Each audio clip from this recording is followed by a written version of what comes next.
आगे देखते हैं। मजा आया? चलिए अब बताओ कौन सा।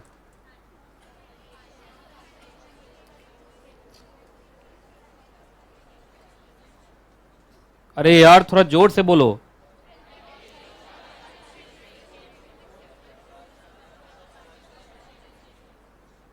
ठीक है, पढ़ लिया।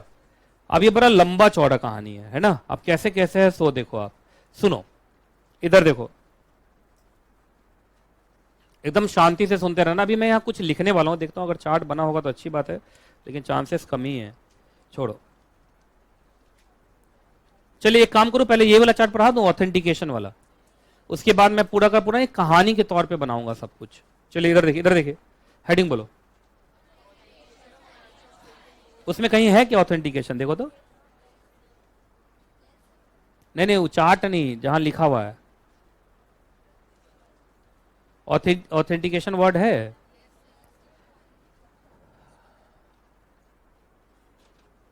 चलिए इधर देखिए, इधर देखिए, इधर देखिए, शांत हो जाओ, शांत हो जाओ, इधर देखो। एक बात याद रखना, जितने भी फाइनेंशियल स्टेटमेंट होते हैं, फाइनेंशियल स्टेटमेंट का मतलब तुमको मालूम है 5 चीजें। अरे फाइनेंशियल स्टेटमेंट सेक्शन 2 क्लॉज 40 था क्या? 5 चीजें नहीं, ट्रेडिंग वाला नहीं, फाइनेंशियल स्टेटमेंट बोला मैंने, उसमें 5 चीजें थी, है ना। बैलेंस शीट था, प्रॉफिट एंड लॉस अकाउंट था, कैश फ्लो स्टेटमेंट था, नोट्स टू अकाउंट था, चेंज इन इक्विटी था। इस पे कौन साइन करेगा?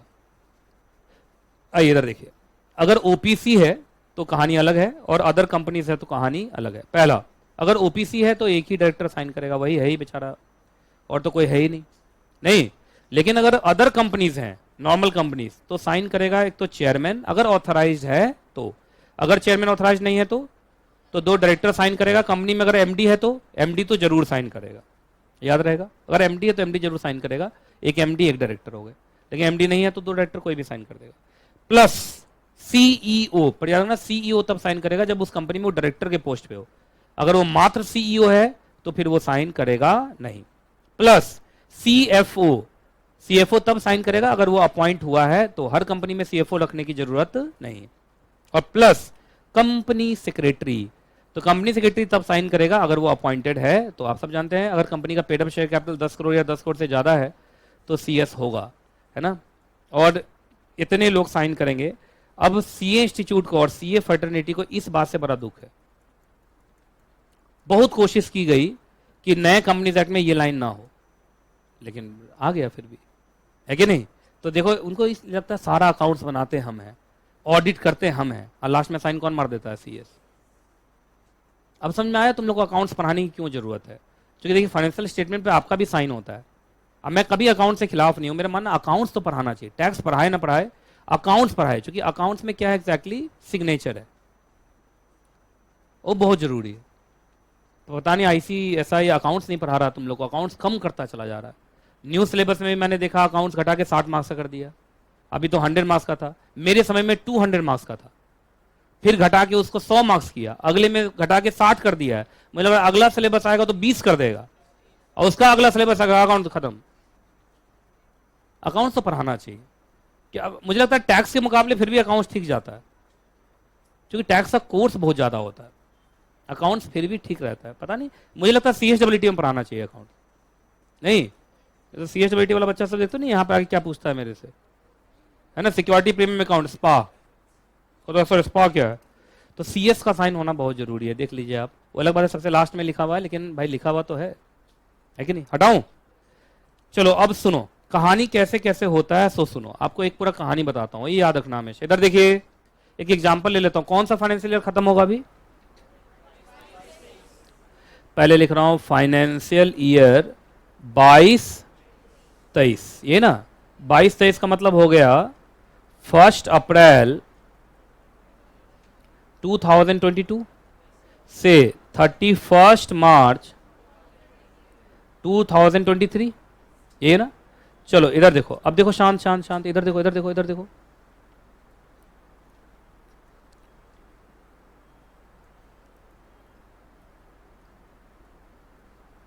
देखो इधर देखो, देखिए सबसे पहले मान लीजिए साल खत्म हो गया, ये साल क्या हो गया? खत्म हो गया। साल खत्म होते ही अब शुरू हो गया कहानी अकाउंट्स बनाने का। अच्छा, साल खत्म होते ही मान लीजिए यहां पर 31 मार्च 2023 आ गया तो साल खत्म, फाइनेंशियल ईयर एंड्स। हैंडराइटिंग देखते रहना, बाद में पूछना नहीं मेरे से, अभी से देखते चलो मैंने क्या लिखा है, फाइनेंशियल ईयर एंड्स। ठीक है जी। अब सुनिए, इधर देखो, इधर देखो। हाँ जी, क्या क्या काम है बताओ जल्दी सब। सर इस साल भर का अकाउंट्स पहले बनाना है, 12 महीने का अकाउंट्स पहले बनाना है। बनाते समय हमें याद है शेड्यूल 3 के हिसाब से true and fair view, double entry, accrual basis, ये सब बता दिया तुम लोग को, है ना। और अकाउंट्स में क्या क्या चीज बनना, तो 5 चीजें बननी, ये सब बता दिया ना तुम लोग को। अकाउंट्स बनाना है। अकाउंट्स बनाने के बाद ऑडिट करवाना है। ऑडिट करवाने के बाद फाइनल डेस्टिनेशन तो एजीएम है। शेयर होल्डर के सामने क्या करना है, उसको प्रोड्यूस करना है, और फिर शेयर होल्डर उसको रेजोल्यूशन पास करके क्या करेगा, अडॉप्ट करेगा। अडॉप्ट करने के बाद उसकी फाइलिंग होगी किसको, आरओसी को। इतना ही काम है ना। तो चलिए बताओ तो सबसे बड़ा इवेंट कौन है अब, सबसे बड़ा इवेंट एजीएम है। तो पहले एजीएम, और याद रखना एजीएम 6 महीने के अंदर हो जाना चाहिए। तो अगर हम 6 महीने गिनेंगे 1 अप्रैल से, तो 30 सितंबर होगा, 30 सितंबर 2023 ये होगा ना। इस बीच में बहुत काम करना है। बोलो क्या क्या काम करना है, अकाउंट्स बनाना है, ऑडिट करवाना है, और शेयर होल्डर के सामने प्रोड्यूस करना है, ये ना। चलिए अब मैं कुछ ना एजम्पशन वाला डेट लेना स्टार्ट करता हूँ। मान लो इस कंपनी का जो ऑडिट अकाउंट्स डिपार्टमेंट था वो काफ़ी एक्टिव था, और इन्होंने 3 महीने के अंदर अकाउंट्स बना दिया। तो 3 महीने गिनो तो अप्रैल, मई, जून, 30 जून तक में मालूम चला प्रिपरेशन ऑफ मैं एनुअल फाइनेंशियल स्टेटमेंट लिख रहा हूँ। क्या लिख रहा हूँ, एनुअल फाइनेंशियल स्टेटमेंट। ये मैं लिख रहा हूँ भाई, बाद में हैंडराइटिंग मत पूछना मेरे से। एएफएस मतलब एनुअल फाइनेंशियल स्टेटमेंट, जो तुम्हारा 5 चीजें होता है सेक्शन 2 क्लॉज 40 के अंदर। ये बन गया। बनने के बाद इधर देखिए आप, अब तुरंत इसको ऑथेंटिकेट किया जाएगा। ऑथेंटिकेट कौन कौन करता है मैंने दिखा दिया तुम लोग को, देखा था कितने लोग साइन करते हैं, मैं बताया था ना। चलो मान लो कि 5 दिन के अंदर हो गया, तो बताओ तो 5 जुलाई तक हो गया। 5 जुलाई तक क्या हो गया, authentication of annual financial statement. बात समझ में आ गया। ऑथेंटिकेशन होने के बाद अब ये चला जाएगा ऑडिटर के पास। अकाउंट किसके पास जाएगा, ऑडिटर के पास, ऑडिट करने के लिए, है ना। तो यहां पे लिखता हूं authentication plus sending of accounts to auditor for audit. इसका मतलब ऑडिटर को जो अकाउंट्स देते हैं वो ऑथेंटिकेटेड होता है। नहीं तो बाद में मालूम चला कि ऑडिटर कहा कि इसमें गलती है, तुम बोलोगे कि कोई दे दिया होगा, हमें क्या पता कि हमारा थोड़ी है अकाउंट से। तो बोला भाई साइन हुआ तुम्हारा, तो तुम्हारा नहीं तो किसका है। तो ऑडिटर को कौन सा अकाउंट जाता है, ऑथेंटिकेटेड अकाउंट जाता है। मान लीजिए ऑडिटर ने लगभग ये 30 सितंबर है ना, तो मान लो अगस्त तक में, मालूम चला 30 अगस्त तक ऑडिटर ने सबमिट कर दिया। ऑडिटर सबमिट्स, क्या सबमिट बोलो, ऑडिट रिपोर्ट। ये हैंडराइटिंग समझ में आ रहा है तुम लोग को। ऑडिट रिपोर्ट उसने सबमिट कर दिया और आपको अकाउंट्स दे दिया। अब इस अकाउंट्स का नाम क्या हो जाएगा, ऑडिटेड अकाउंट्स। अब इसका नाम क्या हो जाएगा, ऑडिटेड अकाउंट्स। अब सुनिए इसमें क्या होगा, जिस दिन एजीएम होने वाला रहता है ना, उससे कम से कम 21 दिन पहले ये सारे ऑडिटेड अकाउंट शेयर होल्डर के घर पे भेजे जाते हैं। कितना दिन पहले, 21 दिन पहले, जो इफेक्टिवली 25 दिन होता है। तो अगर पीछे गिनोगे तो जरा 25 दिन पीछे गिनो तो 30 सितंबर से, मान लो कि 5 सितंबर को आपने एनुअल फाइनेंशियल स्टेटमेंट, इसमें क्या क्या है भाई, एक तो रुको इधर देखो, एक तो ऑडिटेड अकाउंट्स है, प्लस इसमें बोर्ड रिपोर्ट ऐड होता है। क्या रिपोर्ट होता है, board report plus auditor report भी होगा ना, ऑडिटर रिपोर्ट। ये आप 3 चीज क्या करो, आप इसको कहते हैं सेंड टू शेयर होल्डर्स के घर पे हमने भेज दिया। किसके घर पे भेज दिया हमने, शेयर होल्डर्स के घर पे भेज दिया। बात समझ में आ गया, शेयर होल्डर्स के घर पे भेज दिया। शेयर होल्डर 21-25 दिन में पढ़ेंगे उसको घर में बैठ के। पढ़ने के बाद एजीएम में आएंगे। कहाँ आएंगे, एजीएम में जो भी क्वेश्चन पूछना होगा वो पूछेंगे। पूछने के बाद अगर सब कुछ सही लगा तो फिर वो क्या करेंगे, सो देखो यहां पे share holders adopt the annual financial statement. काम हो गया। अब बताओ तो कौन सा काम बच गया। अब इसके बाद कौन सा काम बच गया, अब आरओसी फाइलिंग। बस मैं आरओसी फाइलिंग भी कर दूं इसी से, तो यहीं से कर देता हूं। आरओसी फाइलिंग 30 दिन में होता है। कितने दिन में होता है, 30 दिन। तो लो भाई, यहां से गिनो तो 30 दिन, गिनो 30 अक्टूबर तक filing of annual financial statement to ROC। एक दो पेज के बाद फॉर्म नंबर सब आ रहा होगा। फाइलिंग ऑफ एनुअल अकाउंट देखो तो कौन सा आ रहा है, AOC 4 है। इन AOC 4 खत्म, इस साल का सारा कहानी खत्म। समझ में आ गया कैसे कैसे सब कुछ हुआ, क्लियर है। चलो जी, तो जल्दी से इसको उतारो पहले तुम लोग। आप यहां बैठ जाओ, इसके साथ बुक शेयर कर लेना। तो थोड़ा सा शेयर नजदीक कर लो उसके साथ, या यहां कर लो, हाँ बुक शेयर कर लेना इससे।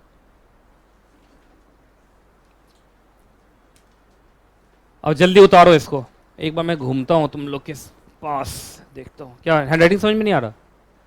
फैन, नहीं फैन वैन का तो कुछ नहीं होगा इसमें, इसमें तो अकाउंट्स बनेंगे बस।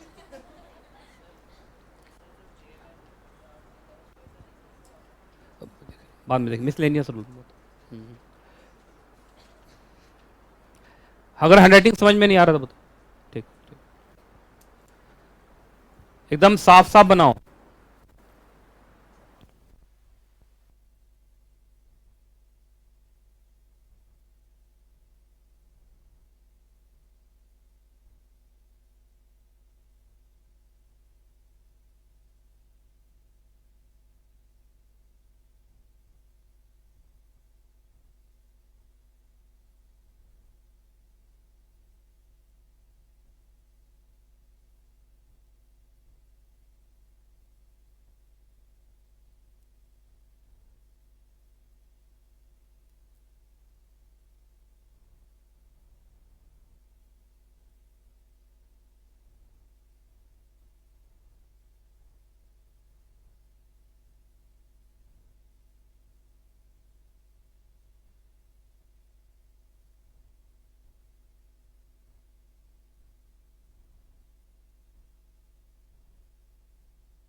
फॉर ऑडिटिंग,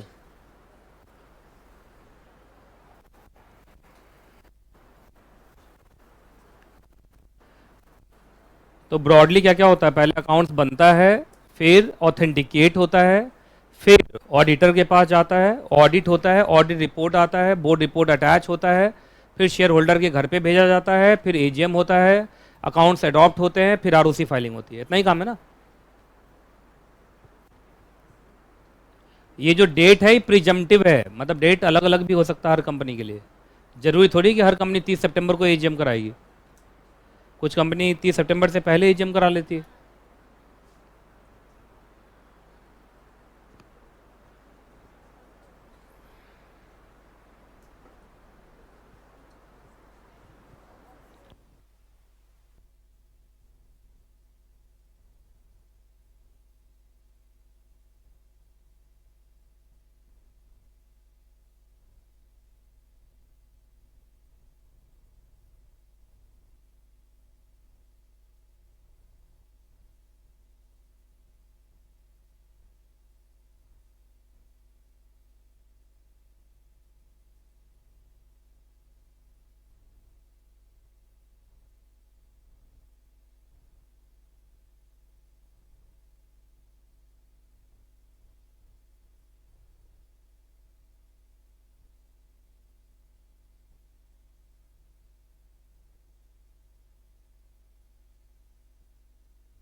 ऑडिट, गलती से ऑडिटर लिखा गया है, वो ऑडिट है।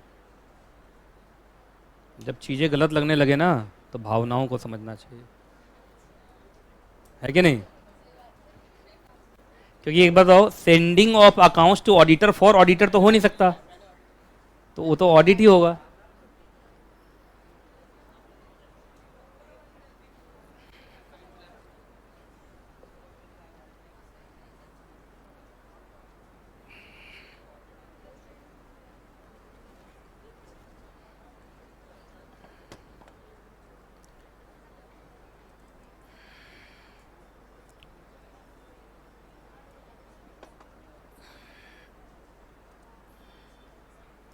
I am eagerly waiting for a film, जल्दी से वो रिलीज हो। बताओ तो कौन सा फिल्म? कम से कम तुम लोग का बस तो बना ही दिया है मैंने। भाई देखना, क्लास से बंक करके 20 से भागूंगा मैं फिल्म देखने। फर्स्ट डे फर्स्ट शो देखना है। अब फर्स्ट डे फर्स्ट शो 11 बजे के आसपास होगा, अब मेरी क्लास का टाइम होगा, मैं तो उसी समय भाग जाऊंगा। तुम लोग को बोलूंगा पेट दर्द कर रहा, पेट दर्द कर रहा करके भाग जाऊंगा। तुम लोग भी ऐसे स्कूल में करते थे ना? अच्छा, मतलब यहाँ पे अलग है, यहाँ पे सारा बच्चा बोले हाँ हमारा भी पेट दर्द कर रहा, हम भी चलते हैं। तुम लोग का टिकट मैं ले लूँ? ले लूंगा मैं, पैसा दे देना तुम लोग हैं?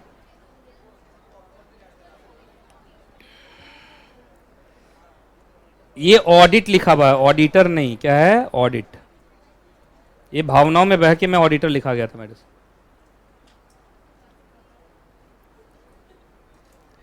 Auditor submits audit report. अब तो एक दो पेज ही बचा होगा शायद, बस खत्म हो जाएगा अभी।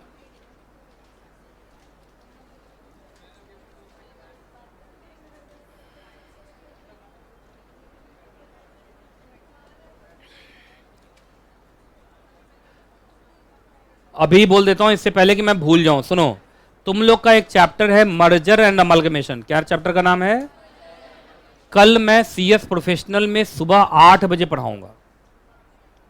तो सीएस प्रोफेशनल में जो पढ़ाऊंगा तो तुम लोग तो वहां आने से रहे, क्योंकि तुम लोग तो नहीं नहीं सुनो पहले, अरे वो छोटा रूम है, वहाँ प्रोफेशनल वालों का छोटा रूम होता, तुम लोग आओगे तो होगा ही नहीं। वो मैं यूट्यूब लाइव करूँगा तुम लोगों के लिए, तो तुम लोग वहाँ करना उसको। एक्चुअली वो प्रोफेशनल का है, तुम लोग का सिर्फ ओवरव्यू है। तो जैसे वो लोग वहाँ ना 15 चैप्टर्स पढ़ेंगे, पर तुम कितने चैप्टर्स पढ़ोगे? एक। तो जब तक एक चैप्टर तुम लोग का खत्म ना हो जाए तब तक मैं यूट्यूब लाइव करता रहूँगा उसको। लेकिन जहाँ एक चैप्टर खत्म हुआ फिर यूट्यूब लाइव बंद कर दूंगा, क्योंकि उन सिर्फ किसको पढ़ना है? प्रोफेशनल वालों को। आप लोग के लिए तो सिर्फ ओवरव्यू। जैसे तुम लोग का आईबीसी में एसबीसी है, एसबीसी में आईबीसी नहीं है। तुम लोग का 4 चैप्टर है, वहां पे 17 चैप्टर है। तो कल मैं लिंक भेजूंगा, कर लेना है। कल कौन सी क्लास है तुम्हारी? नहीं, सुबह में करूंगा 8 बजे। तो मैं वीडियो छोड़ दूंगा वहां, डिलीट नहीं करूंगा, जैसा तुम्हें लगे कर लेना। पर लाइव करोगे तो ज़्यादा अच्छा रहेगा। अगर जो बच्चा कर पाएगा, मॉड्यूल सेकंड वाला तो नहीं कर पाएगा क्योंकि उसकी क्लास ही चलती रहती है। मॉड्यूल फर्स्ट वाला तो कर सकता है। टीटीएस में तो तुम लोग भैंस बेच के सोते रहते हो सुबह सुबह, है? चलिए जी, हो गया, हटाऊं? चलिए, मुझे लगता है ये सारी चीजें मैंने पढ़ा दी हैं। अब मैं लाइन बाय लाइन टैली कराता हूं, आ जाओ इधर। चलो, सबसे पहले क्या है? अकाउंट्स बना होगा। अरे बोलो जल्दी। अकाउंट्स बना होगा, बनने के बाद बोर्ड ऑफ डायरेक्टर से क्या होगा? Approve and signing. तुम लोग को याद होगा। उसके बाद वो सबमिट किया गया होगा किसको? ऑडिटर्स को, जिससे कि वो ऑडिट करे। याद है? ये बड़ा शॉर्टकट में लिख दिया, हमारा बड़ा लंबा चौड़ा चला था ना। बाकी साइनिंग कौन करेगा तो यहां लिखा हुआ है, ये देख लो, ऑथेंटिकेशन वाला जो चार्ट बना के दिया तुम लोग को, यही तो है ये। अरे ऑथेंटिकेशन ही तो है, ऑथेंटिकेशन एंड साइनिंग। इसका चार्ट पीछे बना हुआ ना, ऑथेंटिकेशन एंड साइनिंग लिख लिया, ठीक है। उसके बाद आपको याद होगा कि ऑडिटर अपना ऑडिट करके क्या दिया होगा तुम लोग को? Auditor report. आपको ऑडिटर रिपोर्ट अटैच करना है। क्या करना है? अटैच। किसके साथ? Annual financial statement. याद रखना, एक वर्ड होता है अटैच, एक वर्ड होता है अनेक्स। चलो एक चीज सिखा देता हूं, इधर देखो। मेन डॉक्यूमेंट जानते हो कौन होता है? मेन डॉक्यूमेंट, जो सबसे मेन डॉक्यूमेंट होता है वो होता है बैलेंस शीट। मेन डॉक्यूमेंट क्या होता है एग्जैक्टली? बैलेंस शीट होता है, ठीक है। रुक जाओ, ये आ गया। हाँ, मेन डॉक्यूमेंट होता है बैलेंस शीट। अब सुनो, बैलेंस शीट के साथ कुछ चीजें अटैच होती हैं और कुछ चीजें अनेक्स होती हैं। पहले मैं बात कर रहा हूं अनेक्स, तो profit and loss account annex होता है। अनेक्स का मतलब होता है same document, part of the same document, part of the same document को क्या बोलते हैं हम? अनेक्स। और एक वर्ड होता है अटैच। एक वर्ड क्या होता है? अटैच। अटैच हमेशा सेपरेट डॉक्यूमेंट माना जाता है। क्या माना जाता है? सेपरेट डॉक्यूमेंट माना जाता है।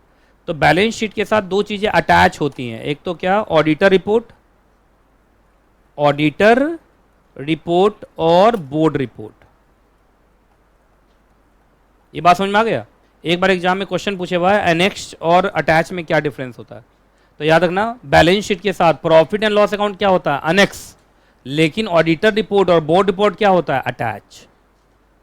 क्योंकि ऑडिटर रिपोर्ट तो ऑडिटर देगा अलग से ना, तो अटैच ही तो होगा। बोर्ड रिपोर्ट कौन देगा? बोर्ड ऑफ डायरेक्टर देगा, वो भी क्या होगा? अटैच होगा। लेकिन बैलेंस शीट बनाते बनाते पहले आपको प्रॉफिट एंड लॉस अकाउंट की जरूरत है, तो इसलिए प्रॉफिट लॉस अकाउंट क्या होता है? अनेक्स। बिना प्रॉफिट लॉस अकाउंट के कभी बैलेंस शीट बन सकता है क्या? नहीं। लेकिन बैलेंस शीट अकेले रह सकता है बिना किसी ऑडिटर रिपोर्ट के? हो सकता है बैलेंस शीट का ऑडिट ना हुआ हो तो ऑडिटर रिपोर्ट नहीं होगा, है कि नहीं? तो बैलेंस शीट के साथ प्रॉफिट एंड लॉस अकाउंट क्या होता है? अनेक्स। और ऑडिटर रिपोर्ट और बोर्ड रिपोर्ट क्या होता है? अटैच। अनेक्स सेम डॉक्यूमेंट माना जाता है, लेकिन अटैच जो होता है वो सेपरेट डॉक्यूमेंट माना जाता है। ये बात याद रखिएगा। तो ये वर्ड का मतलब समझ लेना, अनेक्स अलग वर्ड है और अटैच अलग वर्ड है। जब अनेक्शर बोलते हैं तो देखा होगा उसी बुक में पेज लगा होता है, तो वो बोलते हैं एनेक्सर। क्या बोलते हैं? एनेक्सर। लेकिन अटैचमेंट होता है तो एक बुक के साथ दूसरा बुक फ्री मिलता है, उसको क्या बोलते हैं? अटैचमेंट। चलो बताओ तो जरा, किसी बुक में जहां इंडेक्स दिया रहता है, इंडेक्स क्या हुआ? अटैचमेंट या अनेक्सर? अनेक्सर हुआ, क्योंकि इंडेक्स तो उसी का पेज होता है 1 2 3। लेकिन मैं बोलूं इस बुक के साथ ये बुक फ्री है तो अटैच है। ये याद रहेगा। तो अनेक्सर और अटैचमेंट में डिफरेंस होता है। ये लिख लिया तुम लोगों ने? लिखना बहुत जरूरी, एग्जाम में आ चुका है एक बार और इंटरव्यू में भी पूछा जाता है ये सब कि अनेक्सर और अटैचमेंट में क्या डिफरेंस।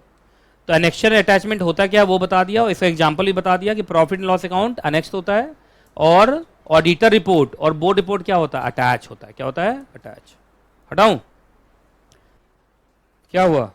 नहीं हुआ था? लिखो। तुम देखना वर्ड वही आ रहा होगा।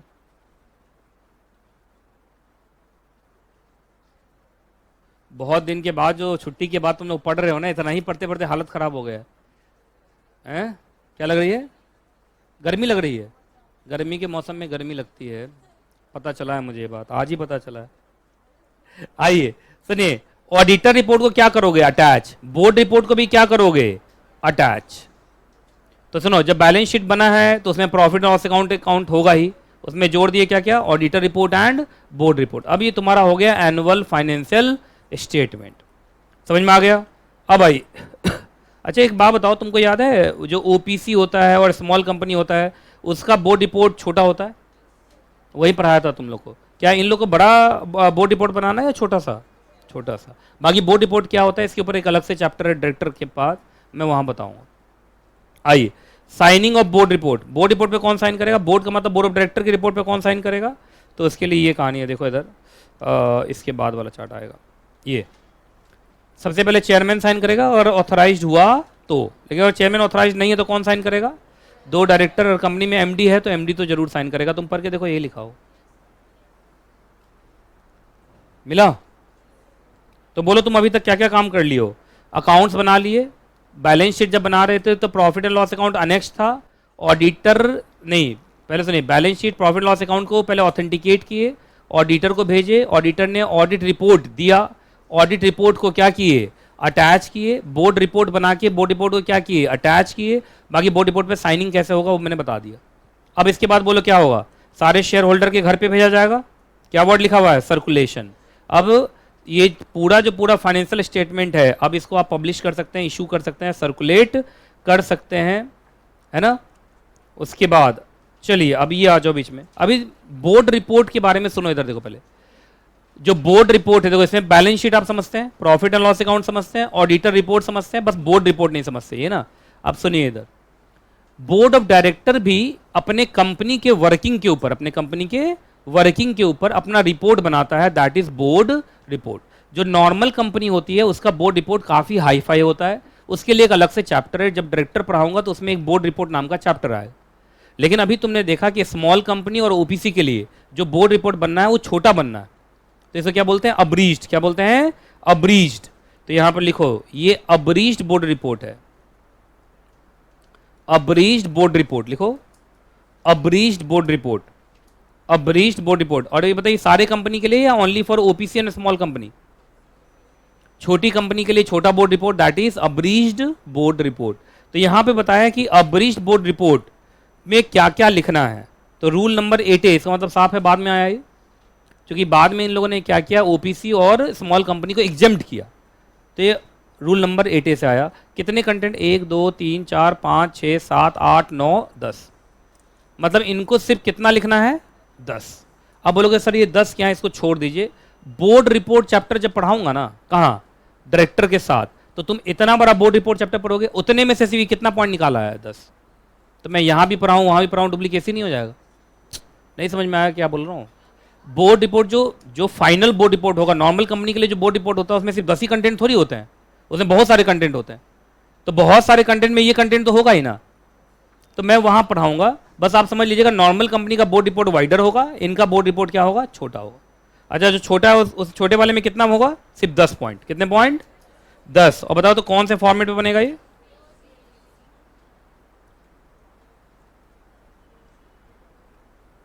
एक्चुअली ये OC2 नहीं, रुको पीछे आओ, पीछे, हाँ ठीक है, ठीक है OC2। चलिए हेडिंग बोलो।